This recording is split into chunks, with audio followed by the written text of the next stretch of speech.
Are you struggling to fit in your 5 a day? Well, I have just the solution for you. Hello to all my lovely apples and oranges. You're watching a new episode of ElliXia's Discography Dives, a series in which we dive into the discographies of some of my favourite artists. Currently, we are diving into the discography of the wonderful Marina, formerly known as Marina and the Diamonds. And if you are finding it difficult to fit 5 a day into your diet, then don't worry, because this week we are discussing 2015's Froot. I'm pretty sure this counts as one of your 5 a day, you know, science, innit? Today's look, I am inspired by as always, the aesthetic and the overall visuals of the albums I review. I'm going for sort of like a grape soda kind of vibe, you know. Froot was very classy, and the first fruit of the month, which we will discuss, was a grape, so I feel very delicious and plump and ripe. And I'm showing off my arms as well. Like, yes, the rumours are true. I do actually have biceps and shoulders, like, I know. Froot was Marina's third album, released in 2015 on the 16th of March. It was actually supposed to be released in the April of that year, but because of naughty people leaking it online, she'd brought the release forward. Upon release, this album reached number 10 in the UK albums chart as well, and it is actually her last album to be released under the name Marina and the Diamonds. Following the conclusion of this album campaign and the tour and everything, she did take a bit of an extended break from the music industry, not releasing anything until 2018. But Froot was an album that is just as delicious as its title, so let's dive into it. One thing I really loved about the Froot campaign is it began in 2014, 6 months before the album's planned release date, and each month Marina released a new single from the album, and it was called the Fruit of the Month, with each song representing a different fruit. So you had grape, lemon, blueberry, cherry, apple, and orange. And alongside each of these releases was sort of artwork and merchandise that was themed to the colour of said fruit as well. Even if it was a lengthy wait to the album's release, it was such a nice way to do it. And you know me, I love anything that is colour-coded, so I was all for this. The visuals of this album, I just absolutely adore. And so to dive into the track listing, we have track number 1, which is Happy. Happy was the second Fruit of the Month, released in December 2014. And I have to say, I fell in love with Happy the first time I heard it. It's quite emotional. It sings about finding some inner peace, finding a way to be happy, and, you know, looking for new ways to maintain that happiness and to become an even better person. It's a world away from everything that was being discussed on ElliXia Heart as well, and I loved hearing Happy when I first heard it, because I was just like, oh, this is so sweet, this is so nice, like coming from a much happier place and a place of inner peace and finding a bit of comfort within oneself. And I can remember the first time I heard Happy, I was, you know that gif from America's Next Top Model of the girl crying, which is like that was me. Happy really is very sweet. It's very understated as well, you know, it's mostly just a piano backing. There is some bit of percussion that comes into it as the song builds, but it is very understated, and I think it's absolutely lovely. It's one of those songs that when she does it live, it's like quite the show-stopping moment, you know, when it's just her and her piano, and it's just like, ah.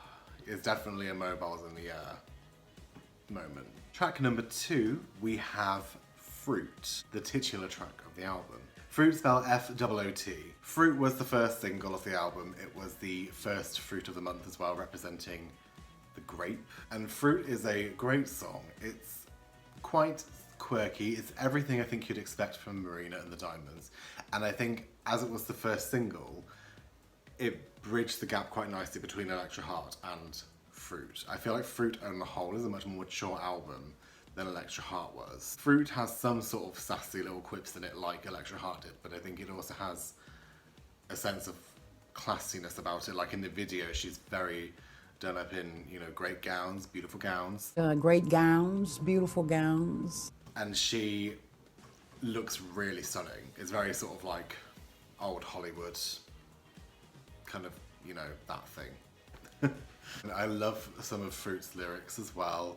I especially love the lyric, I'm your carnal flower, I'm your bloody rose, pick my petals off and make my heart explode. I'm your deadly nightshade, you're my cherry tree. You're my one true love, I'm your destiny. Once again, it's Marina coming through with the lyrics. It would have been my MSN name probably back then if we had it, or it definitely would have been like in my MySpace bio or something like that. And I think Froot works really well. It's very much, I think, the kind of song that only Marina could pull off as well. Under track 3, we have I'm a Ruin. I love that song title, I'm a Ruin. This was the Fruit of the Month for February 2015, representing the cherry. I'm a Ruin feels quite Electra Heart-ish in the respect that she's singing about basically being a bad girlfriend. You know, she's like, I'm gonna ruin you. I'm gonna mistreat you bad, I'm gonna lead you on. And it's like, you know, you should get away really, because I'm just gonna cause you pain and misery. It does harken back to Electra Heart, but it's sort of a bit more of a sensible, slightly more subdued version of Electra Heart as well. I think it's like Electra Heart warning somebody. Whereas if this was an Electra Heart song, she'd be like, I'm a Ruin, and what? I love it. And I think I'm a Ruin is a really good song. It really does encapsulate that kind of vibe that Marina has when it comes to breakup songs, and when it comes to songs about relationships where it's like, yes, it's problematic and it's toxic.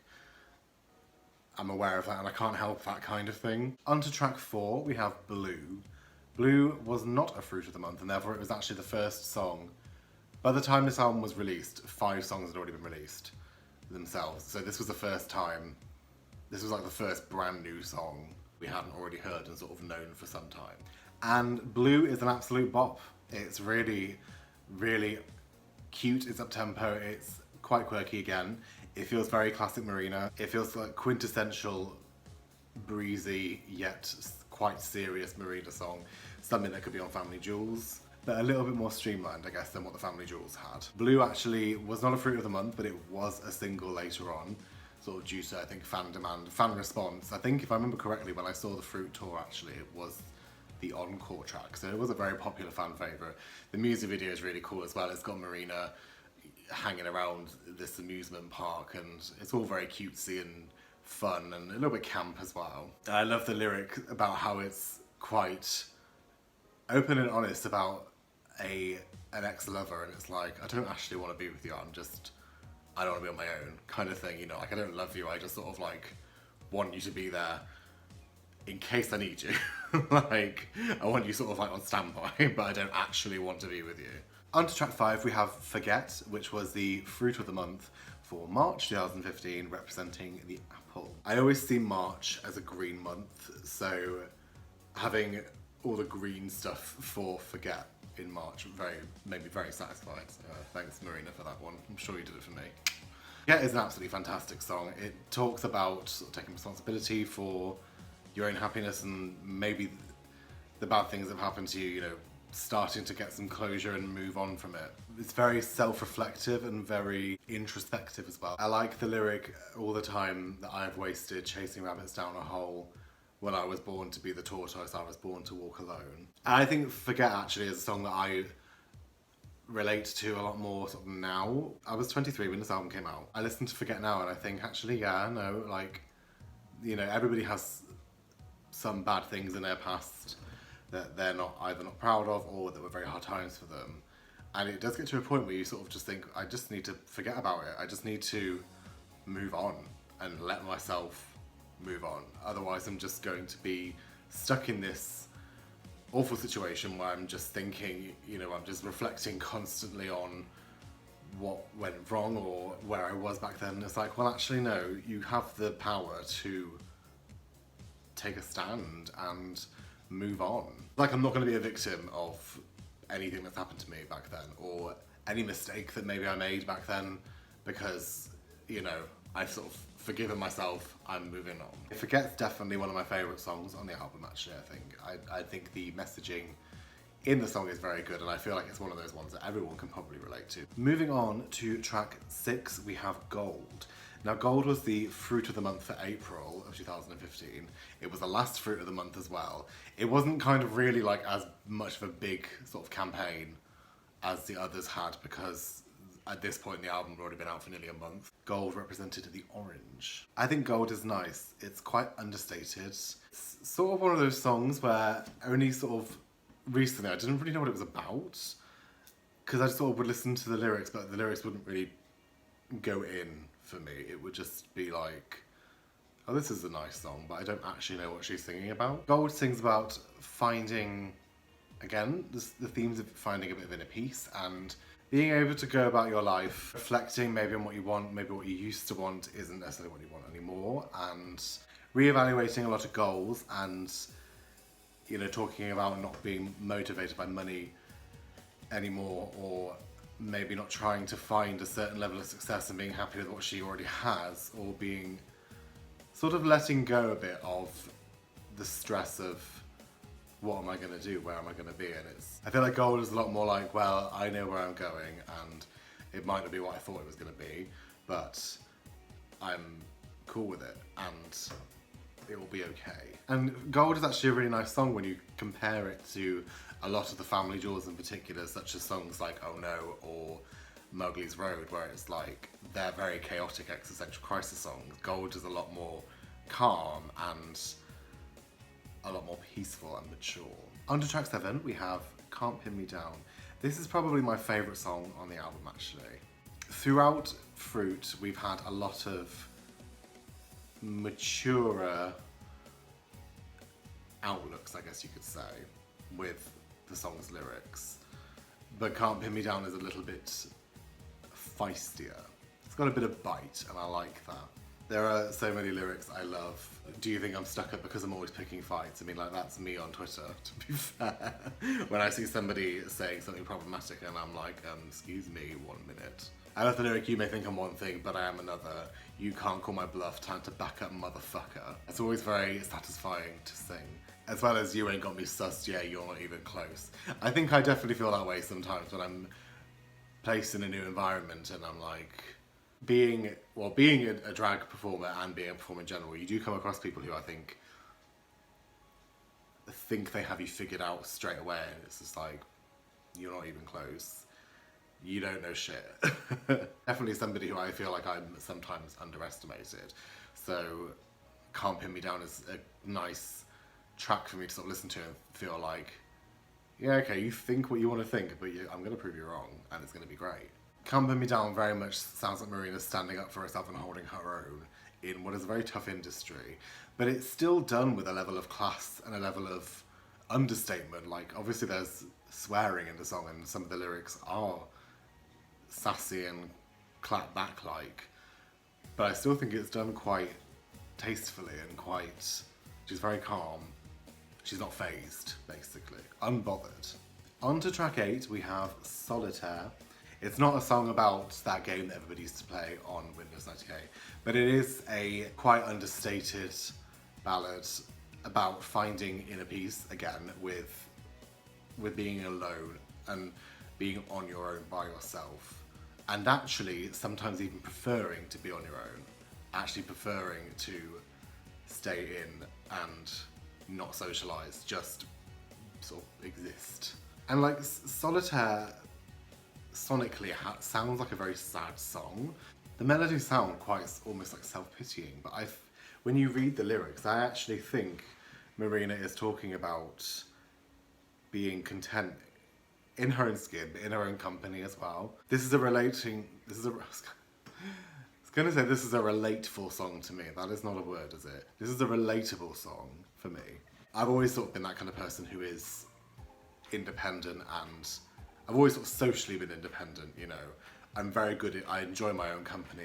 I'm very happy being on my own a lot of the time. Sometimes I even prefer to be by myself because I'm just thinking, no, I cannot be bothered with anybody today.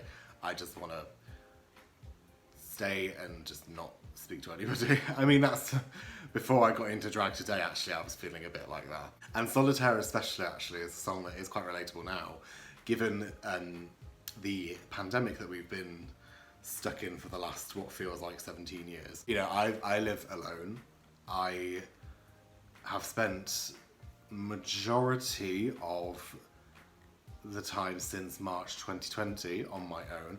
Obviously with restrictions lifting, I have been able to socialise a bit more and see people, but I've still spent about 90% of this time on my own. And of course it is hard, you know. You definitely start to go a bit stir crazy and do miss just human interaction. Like I said, I am somebody who can just be on my own all day and be absolutely fine with it. And I think that's a really important skill or like quality to have, because at the end of the day, all you have is yourself. You know, that you're the only person you're gonna have, like guaranteed.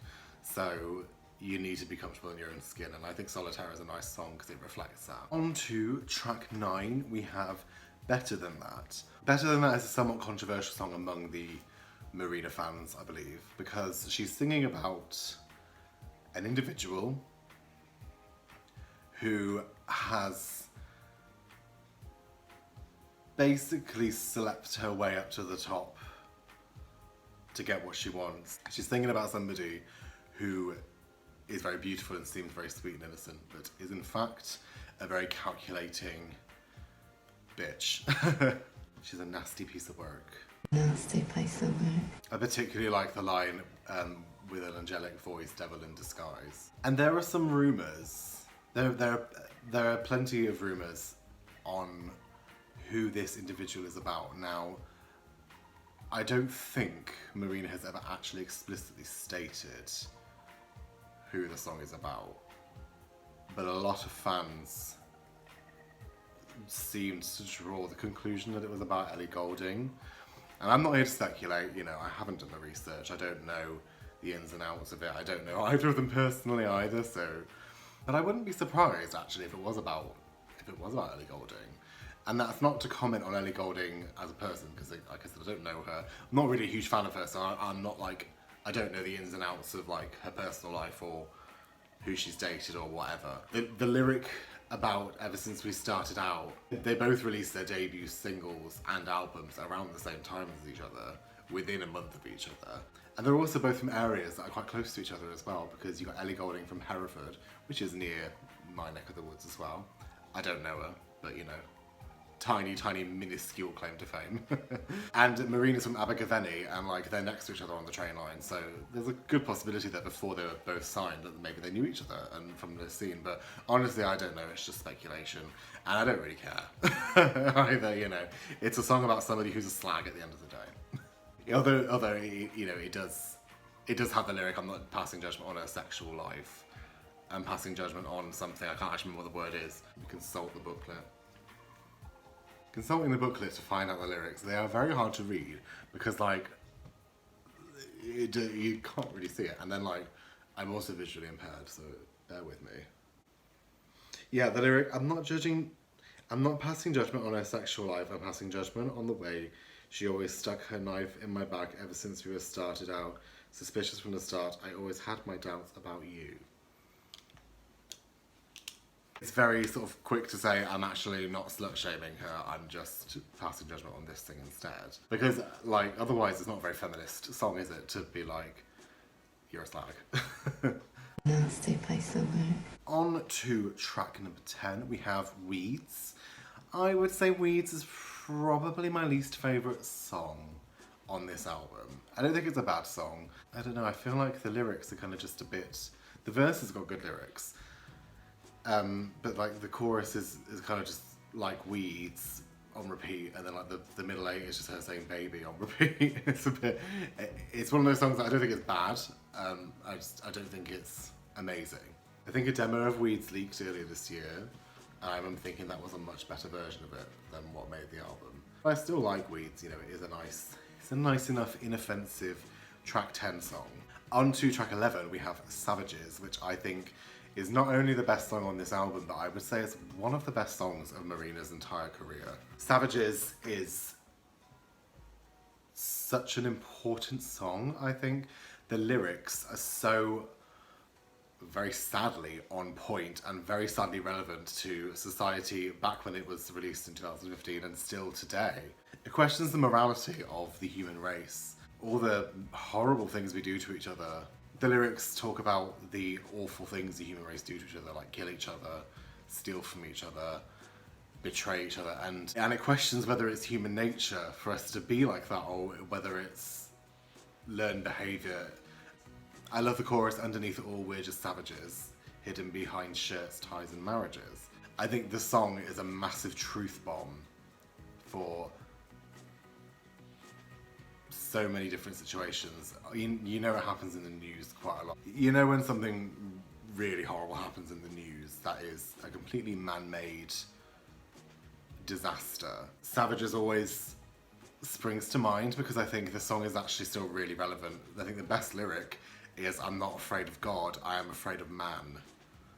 Every time I listen to it, it's like, I'm really sad that this is true because it's just so like, we're capable of losing our moral compass. Like, it could happen to anybody, and that's very scary as well.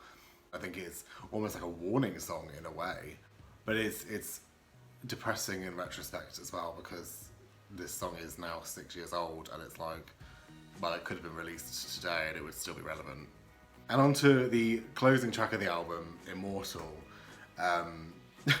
which is probably not the nicest or the most enjoyable closing of the album. It's not a song I would recommend for pre-drinks again. It's very self-reflective and reflects on our mortality as the human race. The impact we want to leave on the world, on people's lives. Like when we're all long gone, like what will we have to show for it? Explicitly talks about death and the fact that it's an inevitability and that everyone's going to die at some point.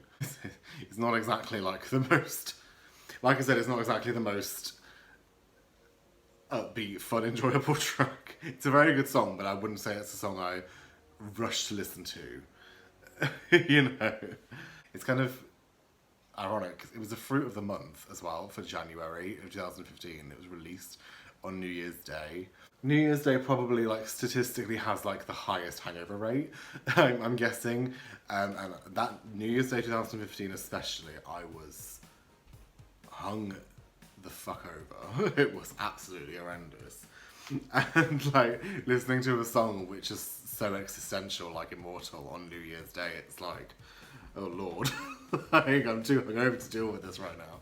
Another story about Immortal though is me and my friend Charlie, who I mentioned in the last video, shout out to Charlie again. We went to the Love and Fear tour in 2019 and there was a club nearby that was doing a Marina night, obviously to coincide with the fact that she was in the city on tour. Our expectations were kind of low because obviously Marina isn't really the most clubby artist. She has got some up-tempo bangers, as we have discussed in the past, but she's not exactly party music, is she?